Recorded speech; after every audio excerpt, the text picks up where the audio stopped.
kau tak bakal ngerti. Mungkin di saat ini cinta kita sedang diuji. Musisi Triswaka dan Zinedine Zidane tengah ramai jadi perbincangan publik. Pasalnya musisi tersebut memparodikan gaya nyanyi Andika Kangen Band, sontak dibanjiri hujatan dari warganet yang dianggap telah menghina musisi senior. Triswaka dan Zinedine Zidane dikenal karena sering membawakan ulang lagu-lagu dengan versi suara mereka. Namun sayangnya mereka kembali viral karena video parodi yang mereka buat. Netizen menilai bahwa video yang mereka buat sudah melecehkan penyanyi asli lagu tersebut, yakni Andika Kangen Band. Netizen sontak menghujat mereka dengan kata-kata yang pedas. Tersebar luas video Triswaka dan Zidane memparodikan Andika Kangen Band atau yang nama aslinya adalah Andika Mahesa. Triswaka memainkan gitar sambil menyanyi dan diikuti dengan Zidane.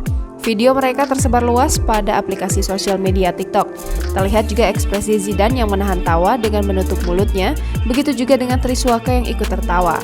Netizen juga menilai jika cara bernyanyi mereka terlalu dibuat-buat. Baru-baru ini, salah satu unggahan postingan terakhir akun Instagram pribadinya Zidane pada Sabtu 23 April 2022 sontak ramai dibanjiri beragam komentar warganet yang tutur membela musisi senior Andika Mahesa.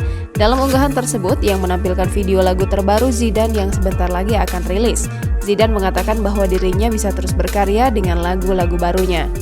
Namun nampaknya warganet menyerbu unggahan tersebut dengan beragam komentar warganet yang turut membela musisi senior Andika Kangen Band. Jangan lupa subscribe, share, komen, dan like ya!